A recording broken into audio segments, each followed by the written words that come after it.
Bismillahirrahmanirrahim. Assalamualaikum warahmatullahi wabarakatuh.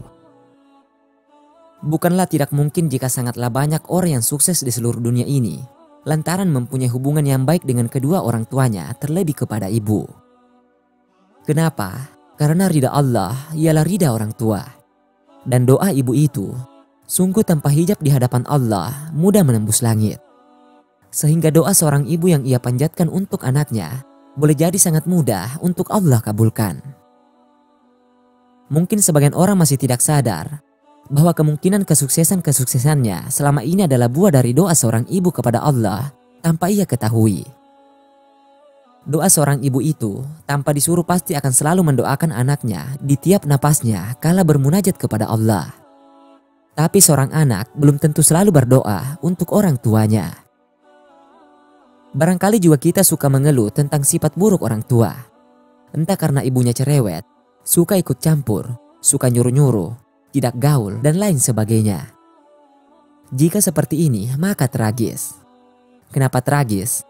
Karena terlalu fokus dengan secuil kekurangan orang tua dan melupakan segudang kebaikan yang telah diberikan kepada kita selama ini.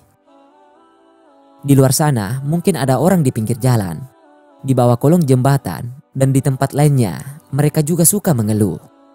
Tapi yang mereka keluhkan ialah bukan karena sifat orang tua atau ibu mereka.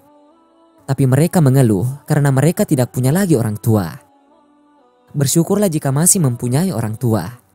Jika ingin tahu rasanya tidak punya ibu, coba tanyakan kepada mereka yang ibunya telah tiada. Mungkin perasaan mereka sangat sedih dan kekurangan motivasi dalam hidup. Coba bayangkan jika kita tidak punya ibu. Ketika kita akan pergi keluar rumah untuk sekolah atau bekerja, tidak ada lagi tangan yang bisa kita cium. Jika tidak punya ibu, mungkin tidak ada lagi makanan yang tersedia di meja makan saat kita pulang. Jika kita tidak punya ibu lagi, ketika hari lebaran rumah terasa sepi dan lebaran terasa tanpa makna. Jika kita tidak punya ibu, barangkali kita hanya bisa membayangkan wajah tulusnya di pikiran kita dan melihat baju-bajunya di lemarinya. Banyak di antara kita suka mengeluh tentang sifat negatif ibu kita. Tapi kita tidak pernah berpikir, mungkin hampir setiap malam, ibu kita di keheningan sepertiga malam, bangun untuk sholat tahajud mendoakan kita, sampai bercucuran air mata agar sukses dunia dan juga akhirat. Mungkin di suatu malam, beliau pernah mendatangi kita saat tidur dan mengucapkan dengan bisik, "Nak, maafkan ibu ya, ibu belum bisa menjadi ibu yang baik bagimu." Kita mungkin juga lupa di saat kondisi ekonomi rumah tangga kurang baik. Ibu rela tidak makan agar jatah makanannya bisa dimakan anaknya. Ketika kita masih kecil, ibu kita rela tidur di lantai dan juga tanpa selimut, agar kita bisa tidur nyaman di kasur dengan selimut yang hangat. Setelah semua pengorbanan telah diberikan oleh ibu kita selama ini, lalu coba renungkan apa yang kita perbuat selama ini kepada ibu kita.